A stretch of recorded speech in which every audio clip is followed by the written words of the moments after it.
है समस्त संसार की मानव जाति।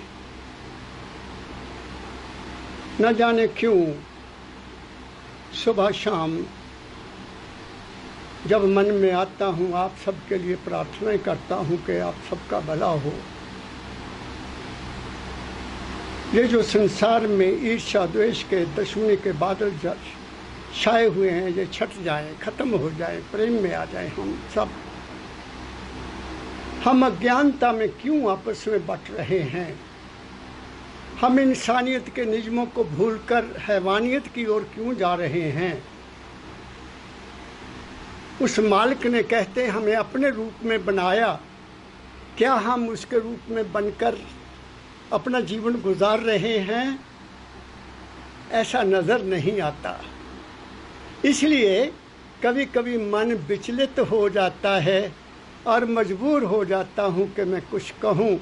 शायद कोई मेरा भाई, कोई मेरा बच्चा, कोई मेरी बहन, कोई मेरी माता कम से कम मेरी बात को सुनकर अपना जो घर गृहस्थ है, अपना जो परिवार का जीवन है, उसको सुखमय बना लें। ये मेरी इच्छा है और कोई इच्छा नहीं है। और इस इच्छा के पीछे क्या है?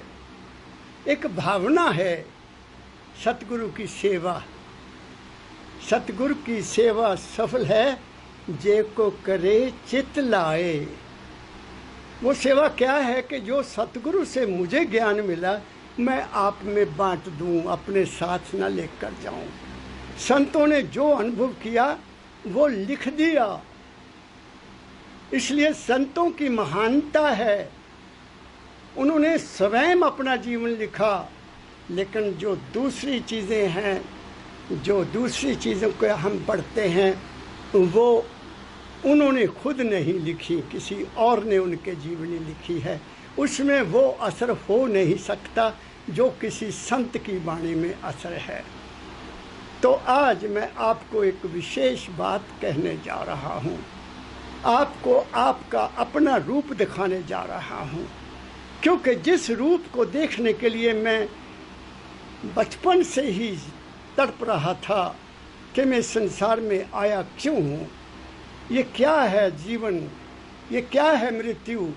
आदमी कुछ जीतता है, को 20 साल, को 30 साल, को 40 साल, को 50, को 60, को 80, सब मिट्टी हो रहे हैं। और किसी को जलाया जा रहा है, किसी को दबाया जा रहा है।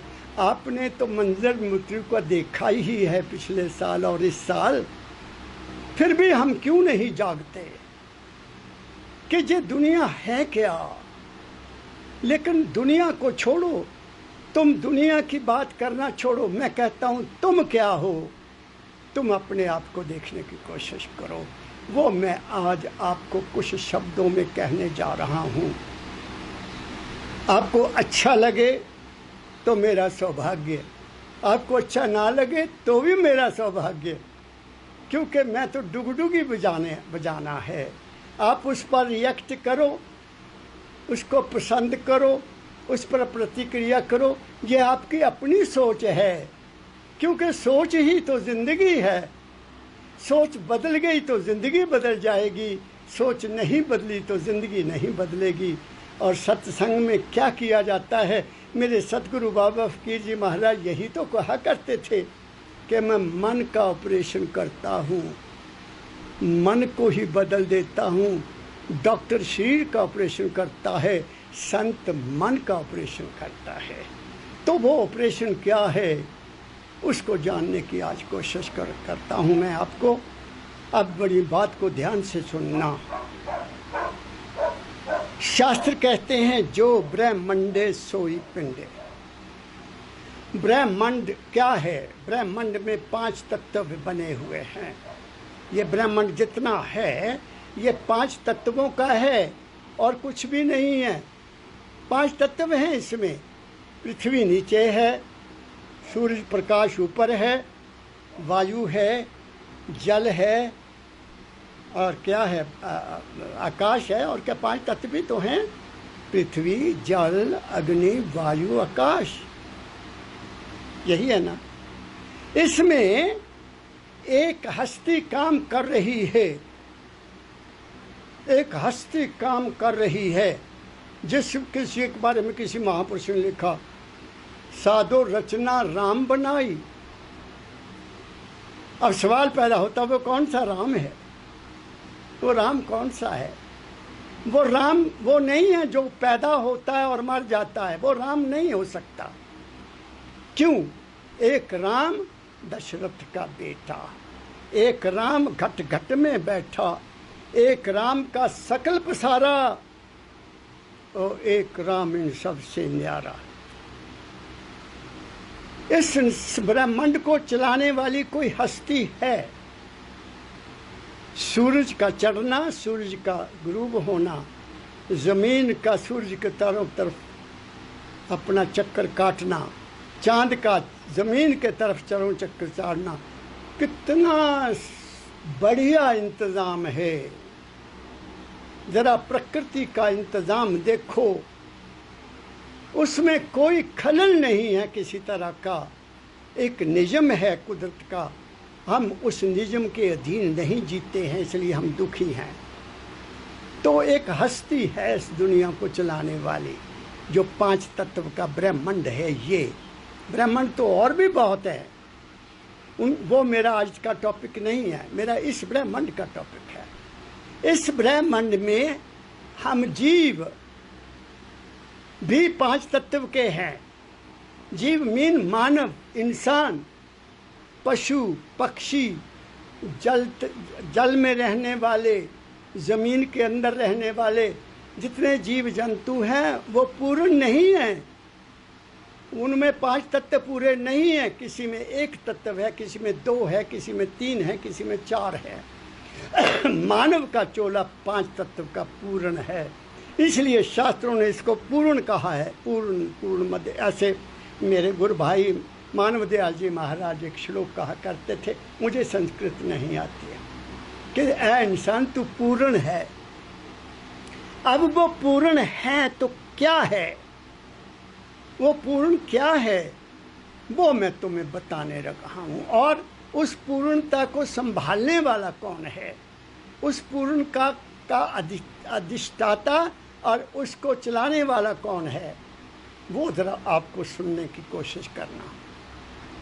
हम सब यहाँ इस संसार में 4 तरह की उत्पत्ति है। 4 तरह की।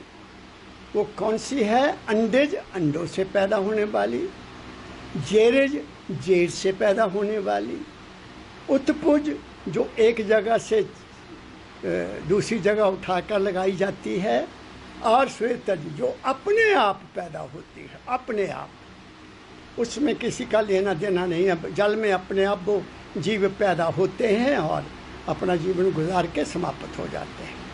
तो हम जेरेज हैं, हम भी जेर से पैदा हुए हैं 5 तत्व का होते हुए। हम माँ के गर्भ में पोटली में जो पानी से भरी हुई थी, आहा, सोचना जरा, उसमें उल्टे लटके हुए थे। उस पोटली में केवल एक स्पर्म, पिता के वीर्य के रूप में, एक स्पर्म के रूप में अंदर में एक जीव आया, जिसको स्पर्मेटोजिया कहा जाता है अंग्रेजी में।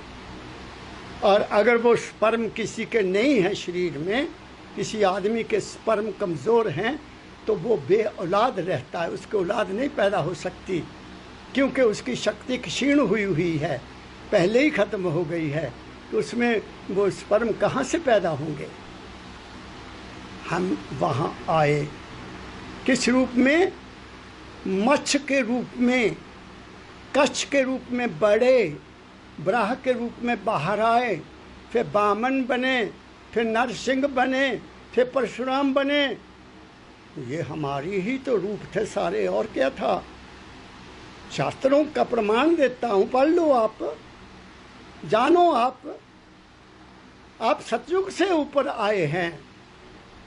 तो उसमें हमारा शरीर बना। वो शरीर कैसे बना? कुदरत का खेल देख लो। जो माँ ने खाया, जो माँ ने पिया, उससे हमारे शरीर की बनावट हुई। जैसा माँ ने देखा वैसा हमारा रूप बनता गया, वैसा ही हमारा रूप बनता गया। मुझे बात याद आ गई, क्योंकि बात को क्लियर करना है। अमेरिका में एक हस्बैंड ने अपनी पत्नी के विरुद्ध केस किया। वो दोनों बहुत गोरे थे, लेकिन उनके जो लड़का पैदा हुआ वो काले रंग का। तो अंग्रेज ने अपनी पत्नी के ऊपर शक किया कि हम दोनों गोरे हैं, हमारे घर में लड़का जो पैदा हुआ काले रंग का, मेरी पत्नी का करैक्टर ठीक नहीं है। उसने दावा कर दिया कि मेरी औरत करैक्टरलेस है। दावा हो गया, दोनों को पेश किया गया कोर्ट में। उसने कहा, माय लॉर्ड, मैं बिल्कुल इनकी पत्नी हूँ, मैं कभी किसी और इस इंसान का संपर्क नहीं किया है। जज बहुत समझदार था। उसने कहा, अच्छा चलो मैं आपके घर का निरीक्षण करना चाहता हूँ। तो उनके घर आया, यह सच्ची कथा है, और उसने कहा अपना बेडरूम दिखाओ। जब वो बेडरूम में गए तो देखा वहाँ सामने एक हबशी का फोटो लगा हुआ था। हबशी जो शायद डांसर था, जो शायद विद्वान था, या कुछ भी था, जिसमें उस औरत का एक आस्था थी कि ये बहुत अच्छा है, मेरा लड़का ऐसा पैदा हो। तो क्योंकि वो सुबह उठकर उसके दर्शन करती थी काले आदमी के, तो उसके पेट से काला लड़का ही पैदा हुआ। सुनने वालों मेरी बात को सुनो। तो क्या हुआ, हमारी माता के देखने, हमारी माता के सुनने, हमारी माता के खाने का हमारा शरीर बना। और प्रकृति ने इंतज़ाम कैसा किया हुआ था कि ये जो हमारी नाभि है, इसमें से एक नाड़ निकलती थी, एक वेन, जो माता के उस खाद्य पदार्थ के खजाने से लगी हुई थी। वहाँ से वो मेरे को अंदर खाना मिलता रहा। और जो माँ सांस लेती थी वो सांस भी मुझे मिलता रहा। नाक से सांस नहीं ले सकता था। देखो मैं क्या कह रहा हूँ, ऐसा कह रहा हूँ मैं। तो सांस भी मिला वहाँ, भोजन भी मिला वहाँ, पानी भी मिला वहाँ, पांचों शरीर के ये अंग भी बने, कर्म इंद्रियां भी बनी, ज्ञान इंद्रियां भी बनी, आँख नाक कान मुंह सब कुछ बन गया। और 10 महीने के बाद कुदरत ने कहा, अब तुम कंप्लीट हो गए हो, चलो जन्म ले लो। पहले कोई ऑपरेशन नहीं होते थे, ना नॉर्मल डिलीवरीज होती थी, क्योंकि माताएं काम करती थी, मेहनत करती थी। आज तो माताएं हमारी कोई काम नहीं करती, ना पौड़ियाँ चढ़ती हैं, ना घास काटती हैं, ना फसल। जो गांव में लड़कियां काम करती हैं उनको उनकी ऑपरेशन की ज़रूरत नहीं है, क्योंकि वो मेहनत करती हैं। शहरों में अब डॉक्टरों ने कहा सिजेरियन होगा, पहले बच्चे का सिजेरियन कर देते हैं। चलो कोई बात नहीं। हम बाहर आ गए। बाहर आते ही क्या हुआ, हमें सीधा, उल्टे थे सीधा कर दिया, ऐसे घमा एकदम कर दिया सीधा, और वो नाड़ू काट दिया। जैसे सीधा हुए हम चिल्ला उठे, रोए, हाय क्या हो गया। मैंने डॉक्टर से पूछा, डॉक्टर साहब बताओ बच्चा रोता क्यों है, उसको तकलीफ़ तो होती नहीं है, नाड़ू काटते उसको कोई तकलीफ़ नहीं है। कहते रोता है, अगर ना रोए तो समझ लो बच्चे में अभी हरकत नहीं है। मैंने कहा ये बात नहीं है, क्योंकि वो उल्टा लटका हुआ था और उसकी सुर्त यहाँ थी, यहाँ। तो जैसे सीधा किया वो खस कर यहाँ आ गई और वो झटका लगा उसको, वो घबरा गया और रोया। तो उसको पता कुछ नहीं, वो हमारी सुर्त यहाँ आ गई। क्या कहा मैंने, और फिर साफ कर दिया वो नाड़ी काट दी तो सांस नाक से आना शुरू हो गया। अब हम बढ़े और जैसे ही आए हम, फिर क्या हुआ, अंदर में तो माता की नाड़ू से हमें भोजन मिल रहा था। जैसे ही आए तो माँ के स्तन से दूध की नहर आ गई। आहा, ले तेरे लिए दूध भी आ गया। कौन है करने वाला ऐसा इंतजाम आपका? बच्चा पैदा हुआ नहीं, माँ के स्तनों से दूध की पवित्र निर्मल नदी बहने लगी और बच्चे को माँ का दूध मिल गया। और जब तक दांत नहीं निकले तो वो दूध ही पीता है। जब दांत न थे तो दूध दिया, जब दांत दिए तो क्या अन्न नहीं देगा? ये किसी संत महापुरुष ने कहा है। चलो, हम बड़े हो गए,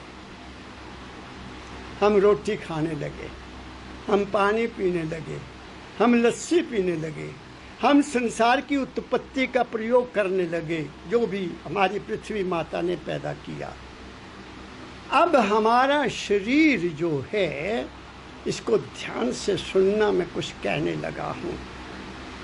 हम खाना खाते हैं, खाना हमारे बस में है, पीना भी हमारे बस में है। लेकिन क्या कोई बता सकता है कि उस खाने को पचाने में वो कुछ कर रहा है, या पानी या लस्सी को पेशाब के रूप में बाहर निकाल रहा है? कौन कर रहा है? एक बात, तुम्हारा दिल धड़क रहा है, क्या किसी इंसान को पता है कि मेरा दिल धड़क रहा है?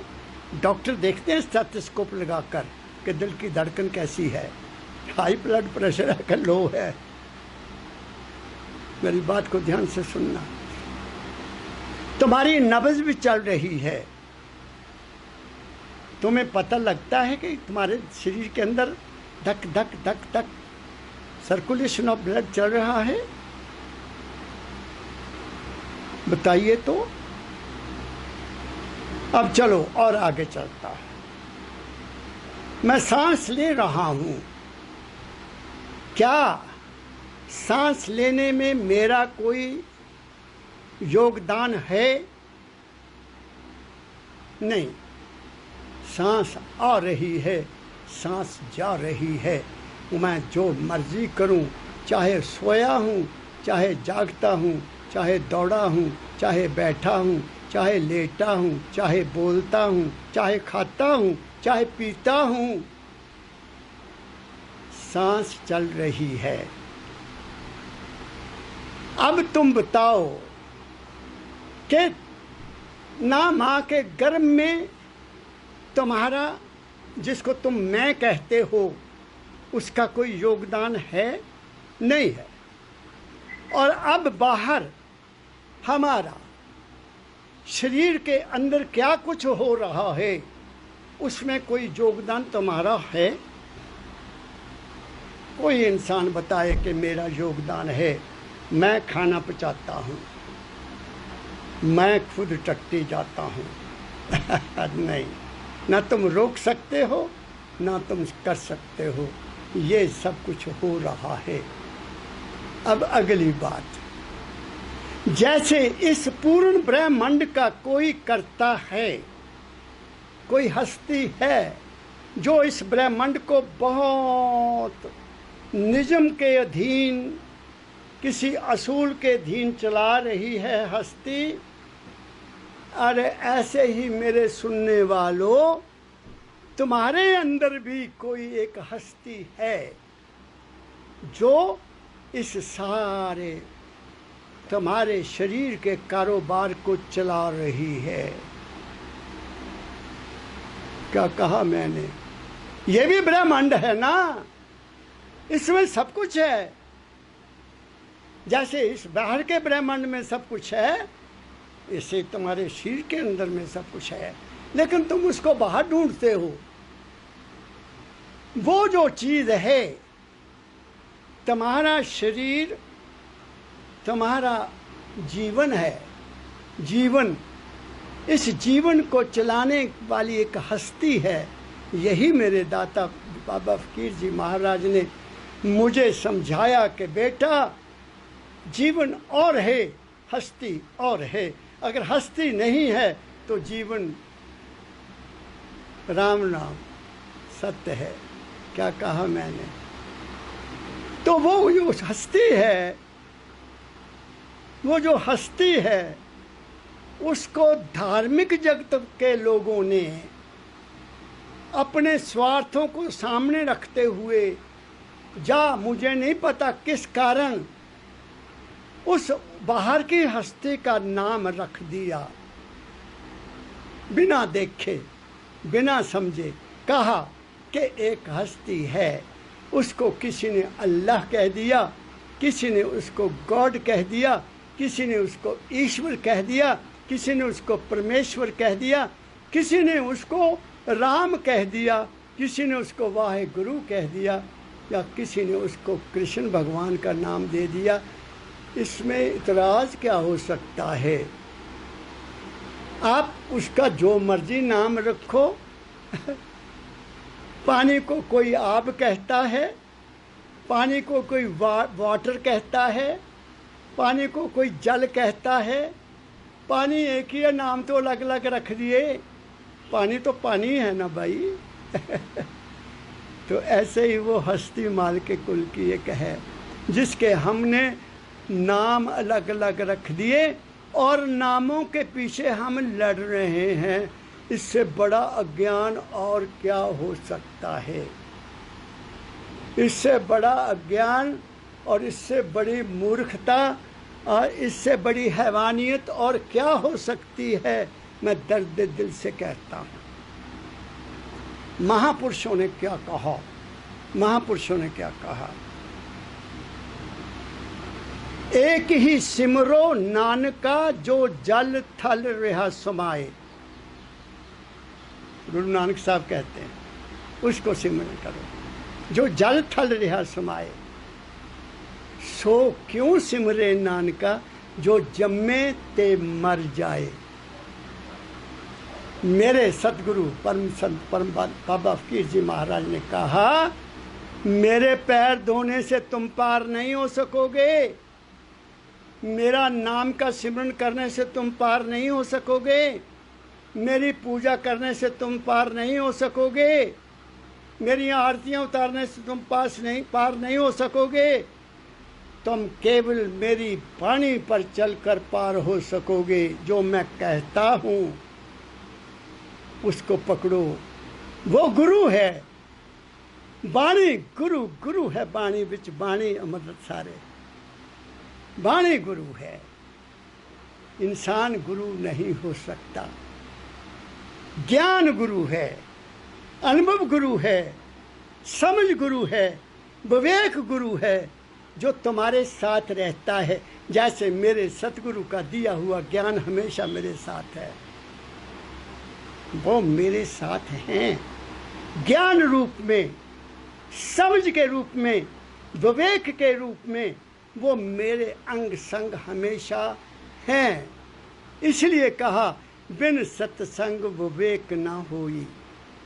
अब आप किस सत्संग में जाते हैं मुझे नहीं पता। आपका कैसा सत्संग है मुझे नहीं पता। मुझे एक लड़के का 3 दिन पहले एक फ़ोन आया, घबराया हुआ, परेशानी से बहुत बुरी तरह से परेशान, और टेलीफोन करते ही कहता, बाबा जी मैं आपको मिलना चाहता हूँ, मैं आपके पास आना चाहता हूँ, मुझे आज्ञा दीजिए। मैं कहा नहीं बेटा, अभी हालात ठीक नहीं है, आप मेरे पास नहीं आ सकते। आप अपनी बात बता दो, मैं आपकी बात को सुनूंगा और आपके सवाल का उत्तर दूंगा। मैंने महाराज जी नाम लिया हुआ है, मैं विवाहित हूँ, मैं टीचर हूँ, मेरे 2 बच्चे बड़े काबिल हैं। मैं क्या मुबारक हो बेटा, तेरे घर में सुख है, शांति मालिक ने आपको सबको दिया है। लेकिन कहता मैं बेचैन रहता हूँ। मैं अपने गुरु के पास गया, महाराज मुझे बताओ मैं क्या करूँ। तो उन्होंने मुझे कहा तू डिप्रेशन में चला जाएगा। अब डिप्रेशन जानते हो, बेवकूफ़ी की बातें करना, बिल्कुल नेगेटिव हो जाना। मैंने कहा मुझे अफसोस है कि आपके गुरु ने आपको हित नहीं दिया, आपके गुरु ने आपको प्रेम नहीं दिया, आपके गुरु ने अंतःकरण से नहीं समझाया। गुरु तो जीवन को बनाता है, वो डिप्रेशन में नहीं डालता। वो तो गिरे हुए को उठाता है, उभारता है जीव को कि तुम उसी का रूप है बच्चा, तुम क्यों घबराता है। मैंने उसको बहुत कुछ समझाया, वो खुश हुआ। मैंने कहा जब समय आएगा तुमने आ जाना, वक्त नहीं अभी आया। मेरी बात को सुन रहे हो? तो अब सवाल पैदा होता है कि वो क्या हस्ती है। वो हस्ती के बारे में अब मैं आपको बताने जा रहा हूँ। कबीर साहब ने लिखा है, कबीर धारा अगम की। बात को सुनना ध्यान से मेरे सुनने वालों, मेरा मैसेज दूसरों तक भी पहुंचा दो जो भटके हुए हैं। कबीर धारा अगम की, सतगुरु देई बहाए। सतगुरु ने वहाँ से अगम, अलख अगम क्या कहा, जिसकी था कोई नहीं है, वहाँ से एक धारा नीचे को बहा दी। कबीर धारा अगम की, सतगुरु देई बहाए। ताहे उलट सिमरन करो, स्वामी संग मिलाए। आह वाह कबीर साहब, बारे जाऊं आपके बारे के। ताहे उलट सिमरन करो, स्वामी संग मिलाए। धारा को जब उल्टा गया तो क्या बनी? राधा। वो राधा नहीं जो तुम राधे राधे राधे राधे करते हो। वो पता नहीं, वो तो जाने मेरे महर्षि वेद व्यास जी महाराज जाने, जिन्होंने लिखा है। जो बाकी लिखते हैं वो जाने, वे मुझे नहीं पता। तुम्हारे अंदर तुम्हारी सुरत राधा है। और वही कबीर साहब ने आगे फिर एक शब्द में और कह दिया, कबीर भक्ति सफल है। कौन सी? अंदर की भक्ति सफल है। कैसे? जब गुरु मिले फकीर। आह, जब गुरु मिले फकीर, वो क्या करता है? संशय शोक निवार के निर्मल करे शरीर। क्या कहा कबीर साहब ने? अगर फकीर गुरु मिल जाए तो वो सारे डाउट्स, सारे संशय, सारे भ्रम दूर करके तुम्हें निर्मल कर देता है। शरीर से भी, मन से भी, आत्मा से भी तुम्हें अपना रूप दिखा देता है। क्या कहा मैंने? कबीर साहब ने 600 साल पहले ही मेरे सतगुरु बाबा फकीर जी महाराज के बारे में कह दिया। अब वो धारा, जो धारा ऊपर से बैठकर नीचे हमारे अंदर आई, जो हमारे शरीर का कंट्रोल कर रही है। कौन कंट्रोल कर रहा है? कौन कंट्रोल कर रहा है? इनविजिबल एनर्जी, सुरत, कॉन्शियसनेस, चेतन शक्ति। और क्या कहूँ, तुम वो हो। वो क्या है? चेतन। वो माल के कुल की अंश है। तुम्हारा शरीर 5 तत्व का मिट्टी हो जाएगा, जिसके बारे में संतों ने कह दिया, कूड़ राजा कूड़ प्रजा कूड़ सब संसार। क्या है? कूड़ है। कूड़ में मिट्टी, कूड़ा, किसी काम का नहीं। कूड़ राजा कूड़ प्रजा कूड़ सब संसार। कूड़ सोना, कूड़ रुपा, कूड़ पहननहार। आहा हा, संसार का सारा नक्शा खींच दिया महापुरुषों ने। कुछ भी नहीं है, ये कुछ भी रहने वाला नहीं है। रहने वाला क्या है? वो जो अजर और अमर है, वो माल के कुल की अंश है। उसके बारे में अब मैं आपको स्वामी जी महाराज की वाणी सुना देता हूँ। उसको खोज लो रे, उसको खोज लो।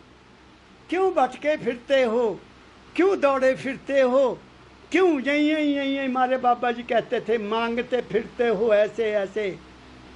तुम्हें ऐ इंसान, तेरी कामनाओं ने, तेरी वासनाओं ने, तेरी इच्छा ने तुम्हें कैद किया हुआ है। तुम्हें विश्वास ही नहीं आता कि जैसे कबीर साहब ने कहा, गर्भवास में खबर लेते है, बाहर क्यों बिसरे। अरे माता के गर्भ में तुम्हारी हर तरह से परवरिश हुई, तो बाहर आकर तुम उसको ही भूल गए। जो तुम्हारे शरीर की सारे प्रबंध को चला रहा है, तुम उसको ही भूल गए और तुम बाहर ढूंढते फिरते हो। तुम भटके हुए हो, तुम अंधेरे में हो। अंधेरे में तुम्हें क्या मिलेगा? क्या कहा मैंने? ऐ इंसान, तू इस संसार में किसी खास मकसद के लिए आया है। तू भटक गया, तू बट गया, तू इंसानियत से गिर गया, तू कुछ से कुछ बन गया। अपने संसार को, अपने देश को देखो क्या हाल है। मैं तो घबरा जाता हूं कि ये मेरा देश संतों का देश है, ये मेरा देश गुरुओं का देश है, ये मेरा देश ऋषियों और महापुरुषों का देश है, जिसमें इंसान को ही देखकर खुश नहीं हो रहा। लूट पड़ी हुई है। कौन बचाएगा हमें? कर्म प्रधान विश्व कर रखा, जो जस कीन तैसो फल चखा। मैंने देखा है इन आँखों से ऐसे लोगों का हाल, जिन्होंने उस मालिक को भूलकर अपने मन के पीछे, अपनी बुद्धि के पीछे लगकर इस मानव जाति को बांटा। अपने स्वार्थ के लिए न जाने क्या कुछ किया। उनका हाल भी मैंने देखा है। मैं सतगुरु बाबा फकीर जी महाराज के श्री चरणों का धूल हूँ। उनकी कृपा से मैं होक्का दे रहा हूँ। क्या होक्का दे रहा हूँ? ऐ इंसान, तू बाहर क्यों भटक रहा है? तेरी मदद करने वाला कोई नहीं है। तेरी मदद करने वाला तेरा अपना ही मन है। तेरी मदद करने वाला तेरा अपना ही विश्वास है। तेरी मदद करने वाली तेरी अपनी ही आस्था है। तेरी मदद करने वाला तेरा अपना ही प्रेम है।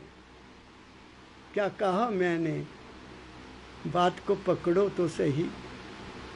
तुम जिसकी भी पूजा करते हो, तुम अपने मन की पूजा करते। तुमने देखा तो है ही नहीं उसको, तुमने उसको देखा तो है नहीं। बिन देखे ही, बिन समझे ही तुम, अरे इंसान के रूप में होते हुए।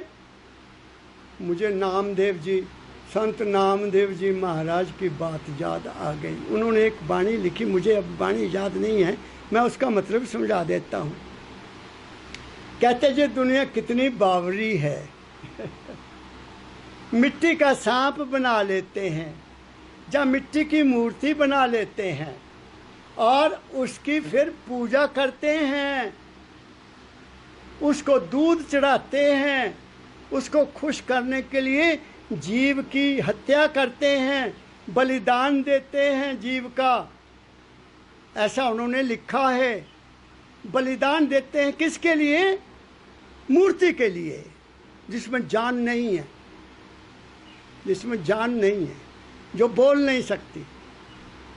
एक बोलते हुए जानवर को उसके सामने वध कर दिया जाता है। और फिर उन्होंने आगे लिखा कि फिर ये दुनिया कैसी है, अगर सांप जीवित जागता कहीं सामने आ जाए मिट्टी के सांप की तो पूजा दूध, और जब जीता जागता सांप सामने आ जाए उसको लठ दे से मार देते हैं। इससे बड़ी अचंभा की बात क्या हो सकती है। जीवित इंसान के साथ नफरत और किसी मूर्ति के पीछे लड़ना, ये कौन सी इंसानियत है, ये कौन सा धर्म है। ऐ इंसान, तू भूल गया, तू भटक गया, तू गलत रास्ते पर चला गया, तेरा शोषण हो रहा है, तुम्हें लूटा जा रहा है, तुम्हें घसीटा जा रहा है, तुम्हें भिखारी बनाया जा रहा है। भिखारी मत बनो और अपने आप में आ जाओ। कैसे आओगे? सुनो स्वामी जी महाराज क्या कहते हैं। स्वामी जी महाराज क्या कहते हैं, यही सब संतों ने कहा। कबीर साहब ने भी यही कहा, मुझको कहाँ ढूंढे रे बंदे, मैं तो तेरे पास हूँ। कबीर पंथियों सुनो क्या कह रहा हूँ। तुम भी बड़े गीत गाते हो, राधा स्वामी मत वाले राधा स्वामी नहीं बन पाए, वो भी बाणियाँ ही पढ़ते हैं और शब्द गाते हैं। क्या कहूँ मैं आपको, आपको बुरा लगे तो माफ़ करना, बात सत्य कहता हूँ। ये स्वामी जी महाराज क्या कहते हैं, कहीं लिखा उन्होंने कि मेरी बाणी पढ़ो तो मैं तुम्हें पार कर दूंगा? क्या बाणी पढ़ने से या पाठ करने से तुम पार हो जाओगे? ये क्लियर लिखा है, मगर तुम नहीं मानने वाले, बटका खा गए। कैसे कहते स्वामी जी महाराज, खोजरी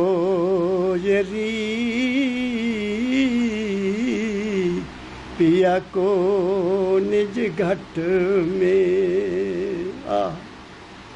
खोजरी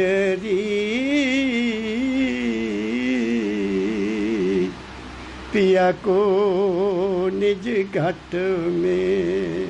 निज मीन अपना घट, अपना घट। पिया कौन होता है? मालिक। औरत के हस्बैंड को पिया बोलते हैं। तेरा पिया आ रहा है, उसका मालिक है ना, पति है ना। मगर ना आज पति नजर आते हैं ना पत्नी नजर आती है।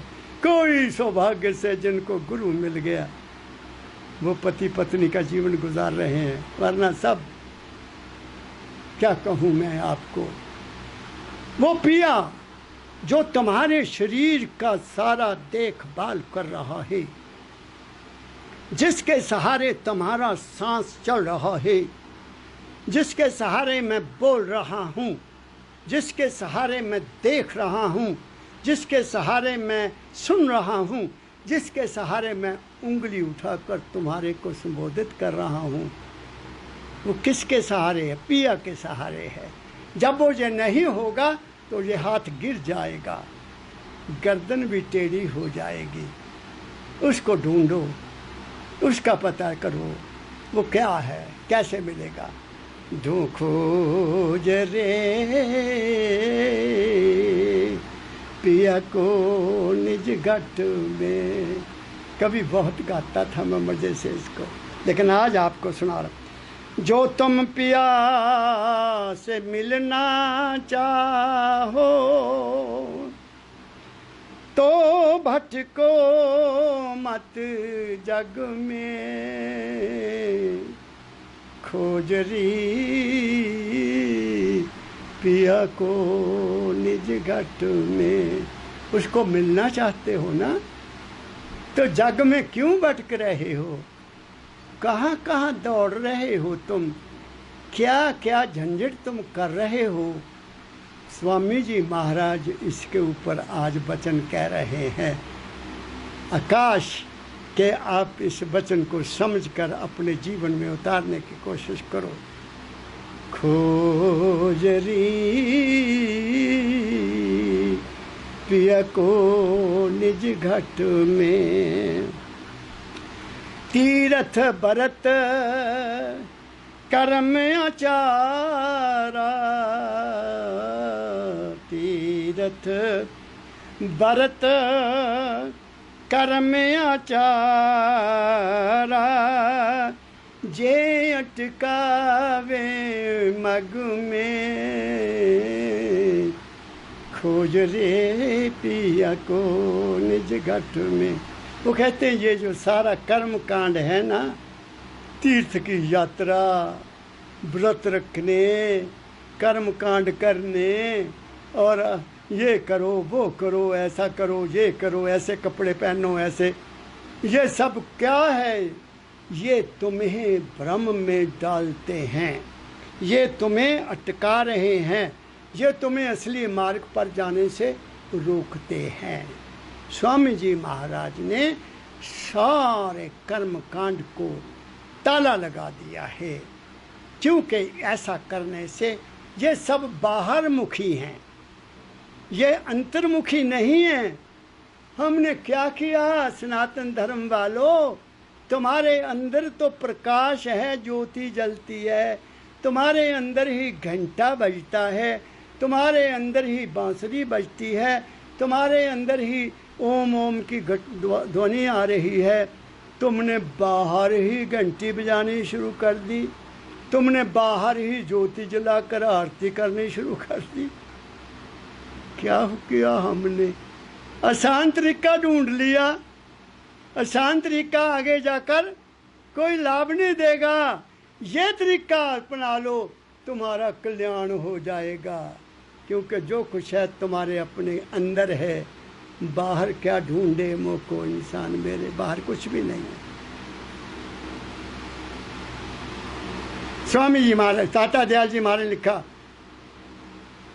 घट में दर्शन पाओगे संदेह इसमें कुछ नहीं, मैं तो हूँ घट में तुम्हारे, ढूंढ लो मुझको वही। बहुत प्यारा शब्द है मेरे दादा दयाल, मेरे दादा गुरु महाराज का बहुत प्यारा शब्द है, इसलिए मैं तुम्हें उधर को ले जा रहा हूँ। आगे चलिए क्या कहते हैं। जब लग सतगुरु मिले ना पूरे, जब लग सतगुरु मिले न पूरे, पड़े रहोगे अग में खोजरी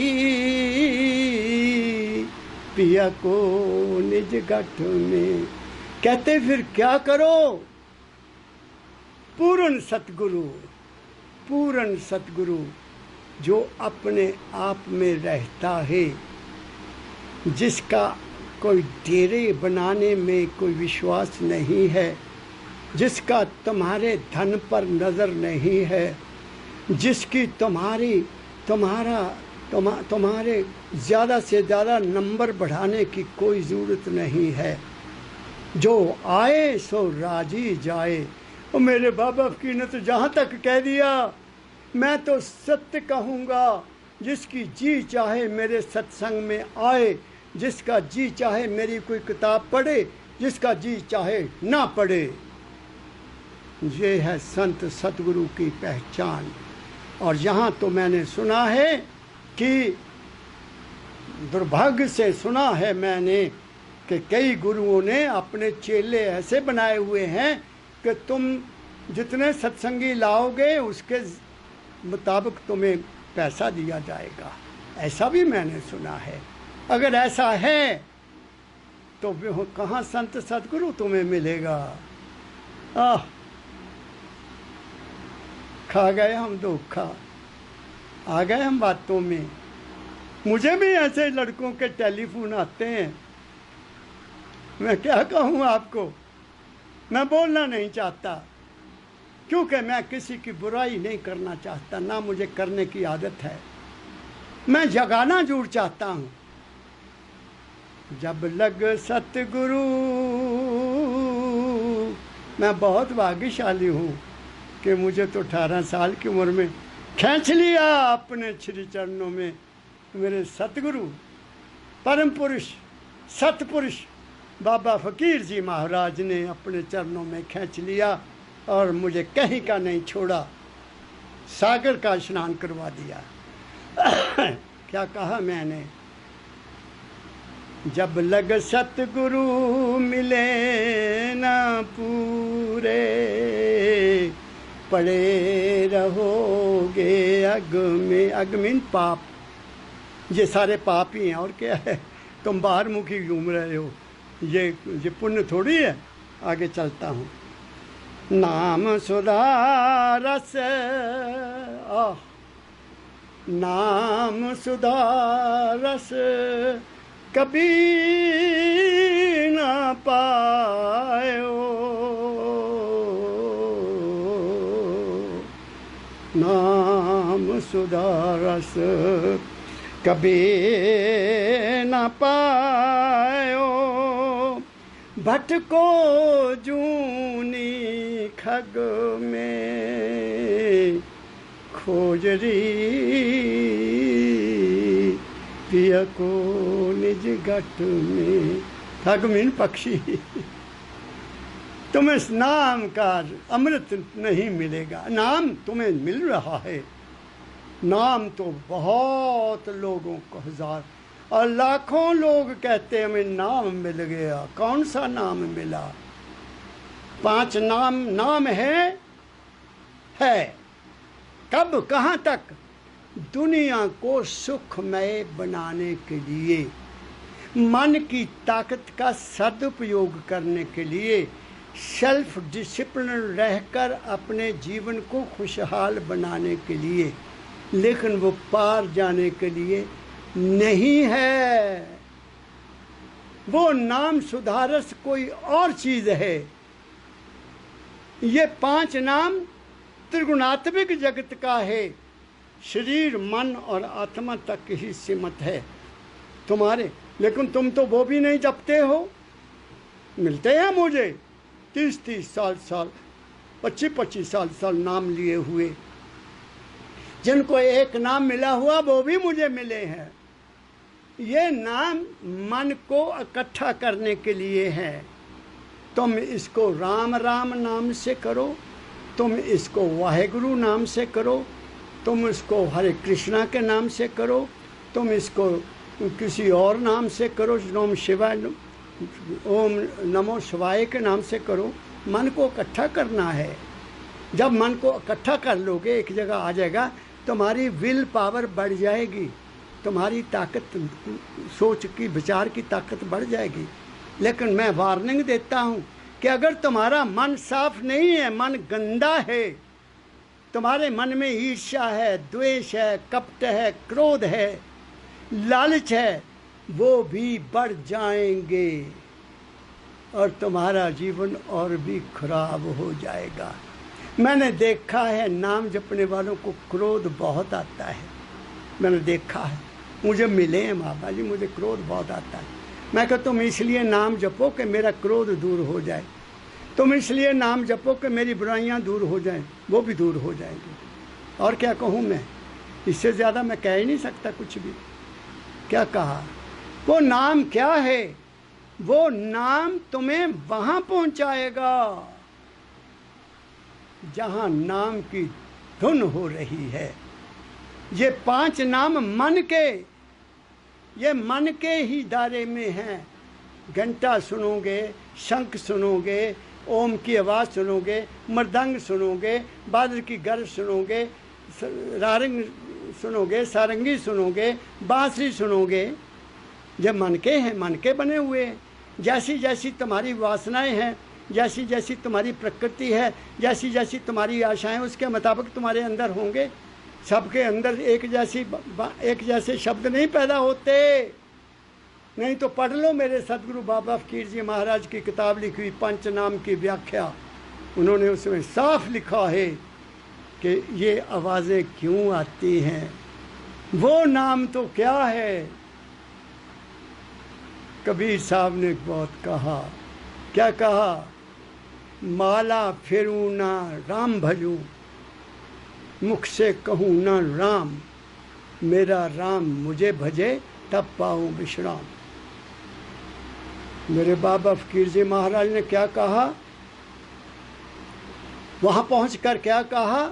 ओ मेरी गई गुआची मैं तमैनू की होया। एक बात कही। फिर क्या कहा? वो नाम सुधा रस क्या है?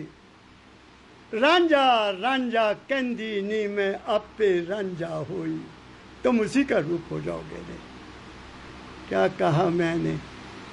तुमने पिया की खोज कर ली, तुम्हें अपने आप का पता लग गया। तुम ना हिंदू रहे, ना मुसलमान रहे, ना ईसाई रहे, ना कुछ रहे। तुम ना गुरु रहे, ना चेला रहे। बताओ मैं क्या कह रहा हूँ?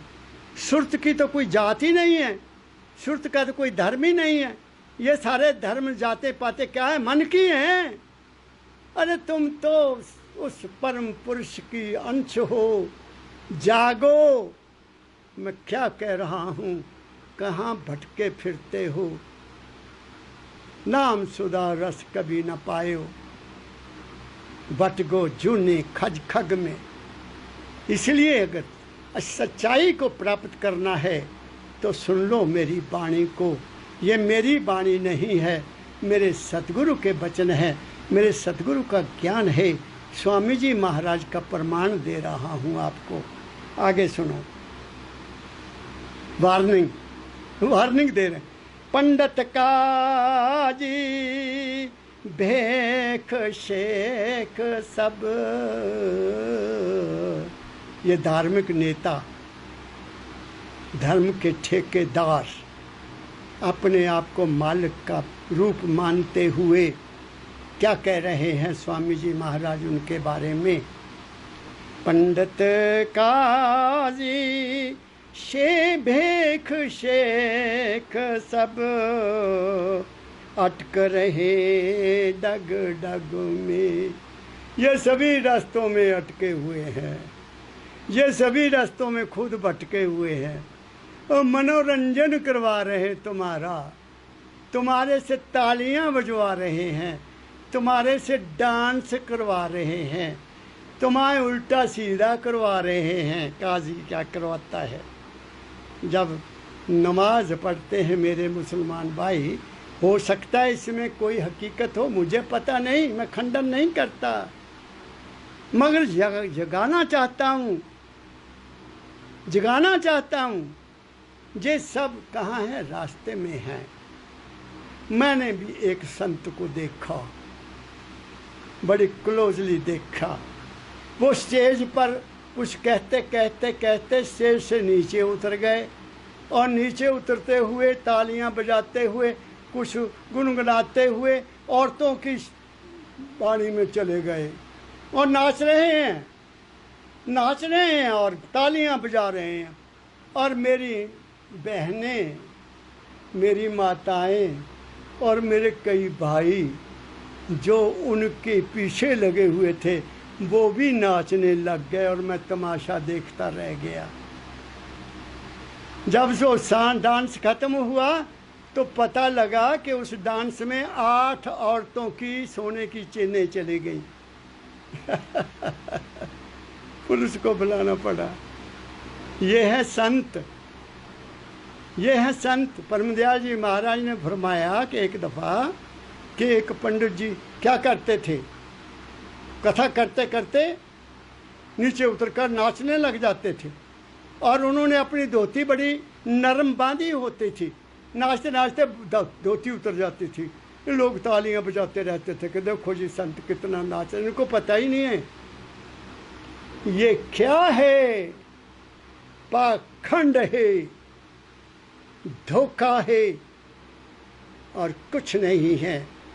तुम माल के कुल की अंश होते हुए तुम दूसरों के इशारों पर नाचते हो। ज़रा अपने गिरेवान में उतर कर देखो, तुम शायद उनसे बेटर हो, तुम शायद उनसे अच्छे हो, मगर तुमने टेक रख ली। टेक जानते ना, अपने आप को बांध लिया। बंधना नहीं है। मेरे दाता फरमाया करते थे बाबा के, I have come to liberate you, I have come to liberate you, मैं तुम्हें आज़ाद करने के लिए आया हूँ। और फिर कहा करते थे मेरे दाता, it is blessings to have a birth in a church, किसी धर्म में पैदा होना मुबारक है, बहुत अच्छी बात है। किसी धर्म से जुड़ना जीवन बन जाता है। जीवन जीने का राज मिल जाता है, मगर it is curse to die in a church, लेकिन उसके साथ बंद कर मर जाना ये ठीक नहीं है। धर्म आज़ाद होने के लिए है, नियम है, सिद्धांत है जीने का जिंदगी में, और फिर इससे पार जाने का। वो केवल नाम सुधारस आपको पार करेगा, जो सतगुरु के मुखारबिंद से आपको मिलता है। और उसमें क्या होता है? सतगुरु का हित होता है, सतगुरु की आशीर्वाद होता है, सतगुरु का प्यार होता है। सतगुरु अपने शिष्य को अपने बराबर लाने का आशीर्वाद देता है रे, वो है नामदान। फिर बोलूँगा उसके ऊपर कभी आपको। चलो आगे चलता हूँ। इनके संग पिया नहीं मिलना, इनके संग पिया नहीं मिलना, पिया मिले कोई साधु समग में। किसे साधु की संगत में पिया मिलेगा, किसे सेल्फ रियलाइज की संगत में आपको पिया मिलेगा। इनकी संगत में आपको पिया नहीं मिलना, जो बाहर की कहानियाँ, रोचक कहानियाँ, भयानक कहानियाँ इधर की उधर उधर की उधर जोड़कर आपको मनोरंजन देते हैं, उनकी संगत में आपको पिया नहीं मिल सकता। पिया मिलेगा किसी सतपुरुष परम दयाल जैसे बाबा फकीर के रूप में कोई मिल जाए तुम्हें, तुम बहुत भाग्यशाली होगे। निस्वार्थ संत कोई मिल जाए, निर्लेप संत कोई मिल जाए, जिसके अंदर तुम्हारे लिए शुद्ध भावना हो कि ये सुखी रहे, ये आनंदमय रहे, इसके भ्रम दूर हो जाए, इसको इंसानियत का जीवन जीने का राज मिल जाए, वो उसकी संगत में तुम्हें पूरा राज मिलेगा। इनकी संगत में आपको वो राज हकीकत, राज असलियत और राज सच्चाई नहीं मिलेगी, जो मेरे सतगुरु बाबा फकीर जी महाराज ने मुझे बार बार 18 साल की उम्र से पास बैठकर समझाया। बच्चा ये बात ऐसे नहीं, ऐसे है। और सुनो आगे क्या कहते हैं स्वामी जी महाराज। जे तो भूले, क्या करते हैं पंडित काजी शेख सब क्या करते हैं? जे तो भूले विषय बास में, भरमद से इनकी रग रग में। विषय क्या होता है? विषय अपना देखना, विषय विकार, वासना। विषय बुरी चीज़ है, वासना विषय के लिए यूज़ की गई है। जो खाने पीने का ख्याल रखते हैं, कौन सा? अपने शरीर को हट्टा बनाने के लिए। देखो तो सही क्या क्या कहा मैंने। मुझे दुख है इस बात का कि इन महापुरुषों को, नौजवानों को अपने पीछे नहीं लगाना चाहिए। ये मैं ज़रूर कहना चाहता हूँ। मैं हाथ जोड़कर संतों महापुरुषों को कहता हूँ, ऐ मेरे आदरणीय महापुरुषों, मेरे देश के नौजवानों को, मेरे देश की लड़कियों को, बहनों को, भाइयों को अपने काबू में मत करो, उनको मैस्मराइज मत करो, अपना सिर हिलाकर उनके दिमाग में उनकी इस नाड़ी को दबाकर बेहोश मत करो। तुम अपने जीवन को बर्बाद कर रहे हो और इन बच्चों का जीवन भी बर्बाद कर रहे हो। इनको बताओ वर्क इज वर्शिप। ऐ बच्चों, कर्म ही पूजा है तुम्हारे लिए। कर्म करो। तुम्हारे को 5 कर्म इंद्रियां कर्म करने के लिए मिली हैं। तुम्हारे जो 5 ज्ञान इंद्रियां विवेक से संसार में जीने के लिए मिली हैं। तुम्हें विवेक से जीना नहीं, तुम तो उनका दिमाग ही कंट्रोल अपने कर लेते हो। कि तुम्हारी ही उंगली पर वो नाचते रहें। ये बहुत बड़ा अपराध है, ये बहुत बड़ा पाप है। मैं बड़े दर्द दिल से ये बात कहना चाहता हूँ। उनको पढ़ने के लिए प्रेरित करो, उनको बड़े बड़े वैज्ञानिक बनने का प्रेरित करो। देखो वो बच्चे जो ओलंपिक में गोल्ड मेडल लाए हैं, वो जो सिल्वर मेडल लाए हैं, जो ब्रॉन्ज, उन्होंने अपने आप को सेल्फ कंट्रोल किया, उन्होंने अपने आप को किसी एक लाइन में डाल दिया और वो कहाँ पहुँच गए। तुम भी पहुँच सकते हो, तुम भी डॉक्टर बन सकते हो, इंजीनियर बन सकते हो, ऊंचे से ऊंचे खिलाड़ी बन सकते हो, तुम मिल्खा सिंह बन सकते हो, तो ध्यान सिंह बन सकते हो। तुम क्या नहीं बन सकते, तुम बन सकते हो, मगर तुम तो पीछे लग गए। छोड़ो छोड़ो, मैं तुम्हें इनवाइट करता हूँ, खुले होकर दुनिया में विचरो, कर्म करो। तुम निकम्मे होकर मत बैठो। तुम्हारी हस्ती तुम्हारे अपने अंदर है, तुम्हारे गाइड करने वाली ताकत तुम्हारे अंदर है, उसको संभालो। कैसे? सेल्फ कंट्रोल से, सेल्फ डिसिप्लिन से, सेल्फ रियलाइजेशन से तुम कहीं कि कहीं पहुंच जाओगे। क्या कहा मैंने? यही तो दिया मैं बाबा फकीर जी ने मुझे, और यही मैं तुम्हें दे रहा हूँ, ले लो, नहीं तो आपकी मौत। ब्रह्मदयाल जी महाराज सत्संग में कहा करते थे, गंगा बह रही है, नहा लो। नहा नहीं सकते तो हाथ मुंह धो लो, हाथ मुंह नहीं धो सकते तो छींटे ले लो, और नहीं तो गंगा के किनारे बैठ जाओ, थोड़ी देर तुम्हें अच्छी राहत मिलेगी। क्या कहा मैंने? मैं तो आपके हित के लिए बोल रहा हूँ, मेरा तो कोई स्वार्थ नहीं है। मेरे सुनने वालों, मैं आपसे कुछ नहीं चाहता, मैं आपको सुखी देखना चाहता हूँ, आनंदमय देखना, एज ए मैन आपको देखना चाहता हूँ, एज ए ह्यूमन देखना चाहता हूँ, इंसान के रूप में देखना चाहता हूँ, और किसी रूप में नहीं देखना चाहता। जिस दिन इंसान बनोगे तुम भगवान का रूप बन जाओगे। क्या कहा मैंने? हम इंसान के रूप में नहीं बनते, तभी तो भटके हुए हैं। आगे सुनो। बिना संत कोई भेद न जाने। अब बहुत ऊंची बात कहने जा रहा हूँ। बिना संत, संत का पहरावा नहीं होता कि ऐसा पहनना है। बिना संत कोई भेद न जाने, वो तुम्हें कहें अलग में, खोजरी पिया को निज घट में। अब सुनो, मेरे सदगुरु बाबा फकीर जी महाराज ने ये जो स्वामी जी की वाणी को वो तुम्हें अलग में कहेंगे, इसको निकाल दिया और खुले में कहा, इस भेद को खोल दिया। क्या? कि ऐ इंसान, तू जिसकी भी पूजा करता है वो तेरा अपना ही मन है।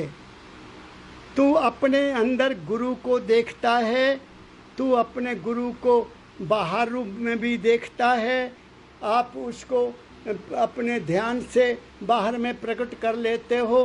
कोई देवी को प्रकट कर लेता है, कोई राम को विश्वास से प्रकट कर लेता है अंदर, कोई भगवान कृष्ण को अपने वो उन्होंने कहा कि ये असलियत नहीं है, ये केवल तुम्हारे अपने मन की एकाग्रता है, बस, और कुछ भी नहीं है।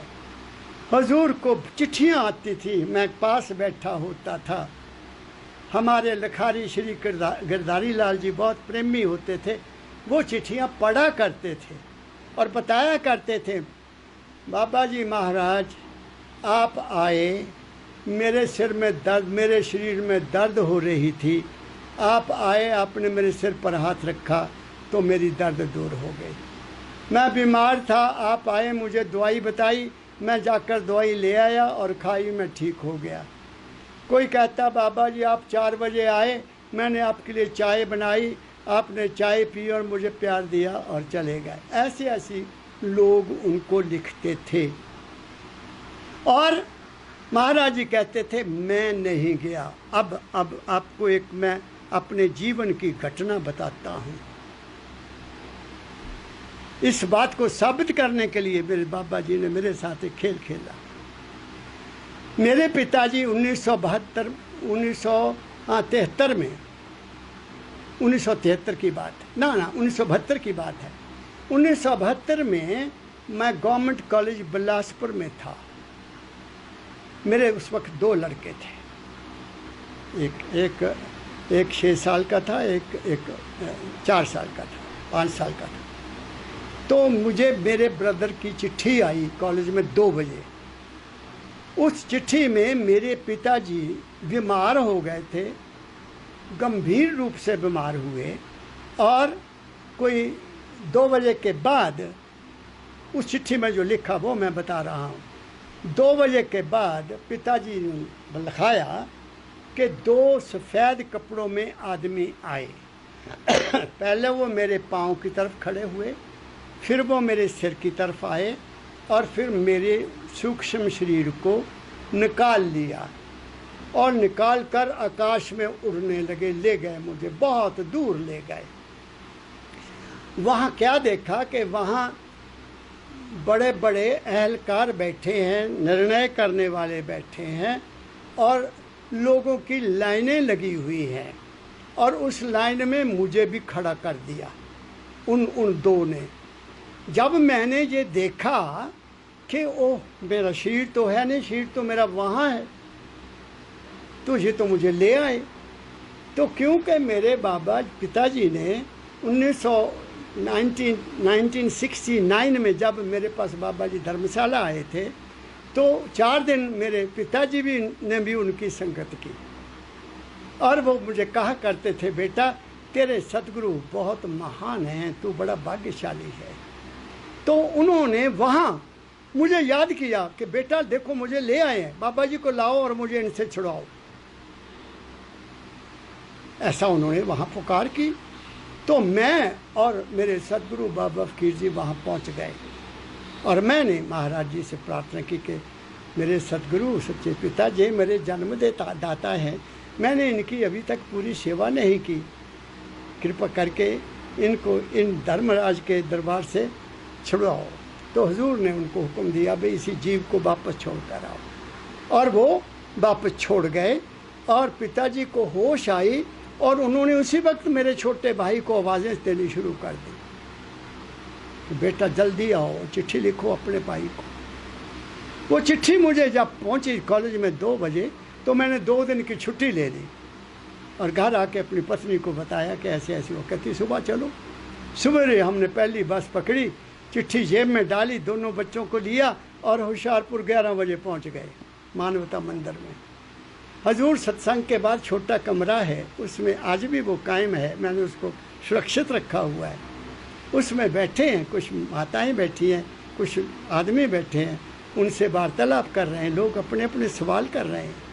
तो मैं जब दरवाजे के आगे है तो पिताजी ने मुझे देखा, तो वो थोड़ा मुस्कराए कि आज बेटा क्यों आया है। भले बच्चों ने मत्था टेका, फिर पत्नी ने मत्था टेका, वो एक तरफ बैठ गए।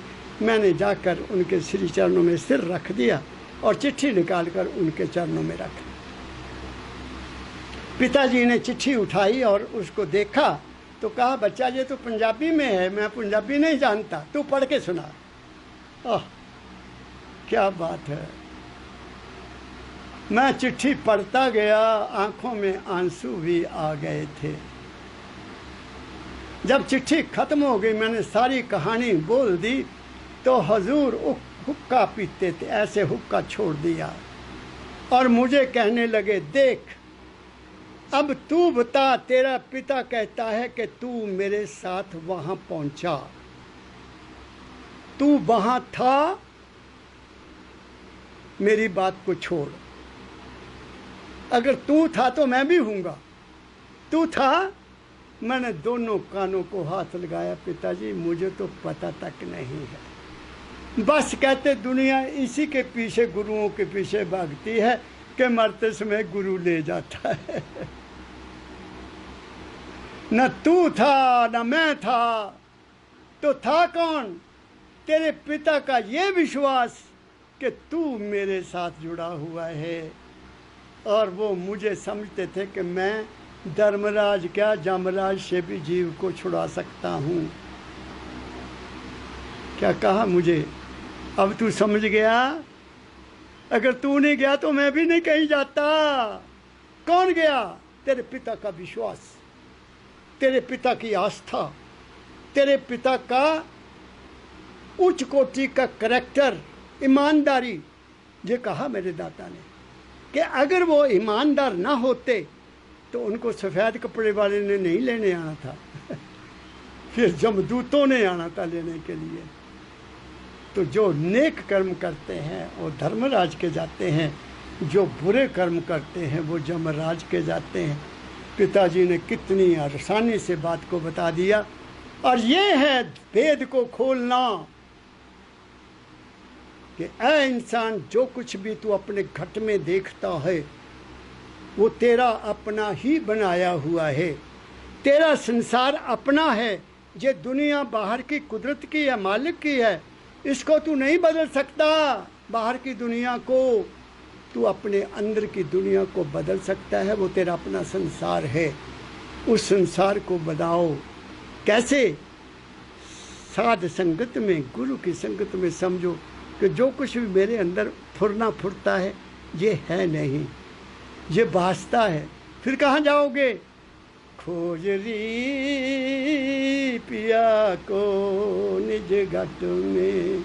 फिर पिया से मिलन हो जाएगा, क्योंकि मन से परे चले गए। इस दुनिया में तरक्की करनी तो मन के साथ होगी, तुम्हारी अपनी शक्ति के साथ होगी, तुम्हारी अपनी मेहनत के साथ होगी। Work is worship. तरक्की करो। और जब संसार से विराम विक्रम क्या होता है, उसको आपको वैराग्य आ जाएगा, आएगा। थक जाओगे। थकने के बाद नींद नहीं आती क्या? मन थक जाए तो भी नींद आती है, सिर थक जाए तो भी नींद आती है। थक जाओ, खूब काम करो, डट के काम करो। जो भी करते हो, पढ़ते हो, पढ़ो डट के, ऑफिसर बनो। मैं कहता हूँ, I want to see every boy every girl on the highest position of life. मैं उनको ऐसे नहीं दौड़े पर देखना चाहता। कोई किसी कहीं पहुँचा, को कहीं दौड़ा, को कहीं दौड़ा, को कहीं दौड़ा हो। हक हलाल की कमाई करके खाओ। तुम्हें खोई माता पिता की सेवा करो, बाल बच्चों की सेवा करो, घर गृहस्थ में स्वर्ग पैदा करो, घरों में प्रेम पैदा करो, घरों में एकता पैदा करो, घरों में शांति पैदा करो। तुम्हारे घर में सब कुछ आपको मिल जाएगा। और मैं क्या कहूँ। और सुनो आगे, आखिरी की 2 लाइनें बता देता हूँ। बिना संत कोई भेद न जाने, मैंने खोल कर बता दिया। वो तुम्हें कहे अलग में खोज री पिया को निज घट में। क्या कह रहा हूँ मैं आप लोगों से सेवा में? सुन लो, अपना लो, पकड़ो। जहाँ कोई चीज़ भेद नहीं रखा गया, मेरे सतगुरु ने सब पर्दे हटा दिए। क्या कहा मैंने? इंसान को इंसान के रास्ते पर चलने का पूरा रास्ता बता दिया और अपने घर का भी पता बता दिया। तुम कौन हो, क्या हो, इतना मुझे बता दो। ये मेरी डिमांड थी। मुझे बता दिया और बाजू पकड़ कर वो स्थान भी दिखा दिया। वो मेरा घर कौन सा है। आगे सुनो। जब लग संत मिले नहीं तुमको, खाए ठिगोरी तुम इन ठगों में। सब ठग हैं। सबकी नज़र तुम्हारी जेब के ऊपर है। सबकी नज़र अपने बड़े बड़े आश्रम स्थापित करने की है, और क्या है। और तुम उनकी उंगली पर नाचते हो। ठगों की चोटोली बन गई है मेरे देश में। क्या राजनीति, क्या धर्म, क्या संस्थाएं, क्या किसकी बात करूं मैं? कोई बात करने के योग्य नहीं रही। तुम खुद देख रहे हो। क्या हो रहा है? क्या हो रहा है? तुम्हें सभी लूटना चाहते हैं, तुम्हें सभी अपने पीछे लगाना चाहते हैं, अपने स्वार्थ के लिए, अपनी ताकत को इकट्ठा करने के लिए, अपने धन को इकट्ठा करने के लिए तुम्हें भिखारी बना रहे हैं। सुनो मेरी बात को गौर से और सोचो तुम क्या हो और तुम क्या बनने जा रहे हो। Be human being first and than anything else. हम सब इंसान हैं, बराबर के हैं। और क्या कहा? अब मैं आखिरी लाइन पढ़ देता हूँ। राधा स्वामी, राधा स्वामी,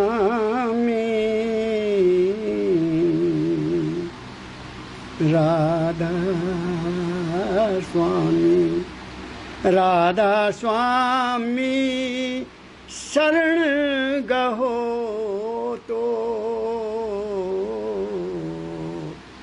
राधा स्वामी शरण गहो तो, मिलो जोत जगमग में, खोजरी खोजरी पिया को निज गट में। अब उन्होंने कह दिया राधा स्वामी की शरण लो। तो राधा स्वामी कौन हुआ? राधा स्वामी निज स्वरूप, राधा स्वामी निज स्वरूप, गोता मार तन के कूप। ओह, क्या कह दिया स्वामी जी महाराज ने। ये तन रूपी कुएं में गोता मार वहां राधा स्वामी है। कौन है वो राधा स्वामी? तेरा अपना ही रूप है, निज रूप है। वो तेरा पिया है, वो तेरे शरीर को चलाने वाला है, वो तेरे शरीर में बैठकर तेरे अंदर के सारे कंट्रोल संभाले हुए है। वही तेरा पिया तेरी आंख में बैठकर देख रहा है, वही तेरा पिया कानों से सुन रहा है, वही तेरा पिया बोल रहा है, वही तेरा पिया शरीर के अंगों को हिला रहा है, और वही पिया तो सांस ले रहा है। जब ये चले गया तो बाकी क्या रहा? माटी एक अनेक भांति से साजी सृजनहारे। हम सब माटी के पुतले हैं रे मेरे सुनने वालों। मैंने आपके श्री चरणों में बहुत कुछ कह दिया, आपका समय भी मैंने आज ज़्यादा ले लिया, मगर मैं सच्चे दिल से चाहता हूँ मेरी बात को पकड़ने की कोशिश करो। तुम्हारे जीवन में परिवर्तन आ जाएगा। क्यों नहीं आएगा? अवश्य आएगा, क्योंकि मेरे दिल में तुम्हारे लिए दर्द है, मेरे सीने में तुम्हारे लिए अच्छाई उफ उफ करके उभर रही है कि तुम भटको नहीं। तुम्हें लूटा जा रहा है, तुम लूटो नहीं, तुम अपने आप में आ जाओ। अपने घरों को मंदिर बना लो, अपने शरीर को मंदिर बना लो, अपने गुरुद्वारा बना लो। अपना तुम्हारा शरीर ही सबसे बड़ा मंदिर है जिसमें वो स्वयं बैठा है। और क्या कहूँ, उसके अंश तुम्हारे अंदर है और वो ही राधा स्वामी है। मैं आप सब के लिए उस परम पिता जिसकी हम सब अंश हैं, एक पिता एक किसके हम बारिक, उसके श्री चरणों में दोनों हाथ उठाकर प्रार्थना करता हूँ। ऐ माल के कुल, ऐ परम तत्व, ऐ सर्वाधार, तुम्हें किस नाम से बुलाऊं? तेरा तो नाम ही कोई नहीं है, मगर तू है। कर दे दया, दया करो, दया करो, दया करो मेरे स्वामी। मेरे देश के लोग, मेरे देश के भोले भाले लोग अपने जीवन को सुखमय बनाने में कामयाब हो जाएं। इनको 2 वक्त की रोटी इज्जत की मिले, भिखारी ना बने, किसी से मांग कर ना खाएं। इनको 2 वक्त की रोटी हक हलाल की कमाई मिले इनको, अपने कर्म करने का इनको हक मिले, पहनने को कपड़े मिले, अच्छे रहने को मकान मिले, अच्छी पत्नी मिले, अच्छे बच्चे मिले, इनके घर स्वर्ग बन जाए। इन्हीं शब्दों के साथ आप सब मानव जाति को माल के कुल का रूप समझते हुए मेरा आप सबको हार्दिक नमन है। आप सबके लिए शुभकामना है। आप सब सुखी रहो। मेरा बहुत प्यार भरा सबको वही राधा स्वामी, राधा स्वामी, राधा स्वामी। अब मैं आज्ञा लेता हूँ, फिर जब मौज होगी फिर आपकी सेवा में हाजिर हो जाऊँगा।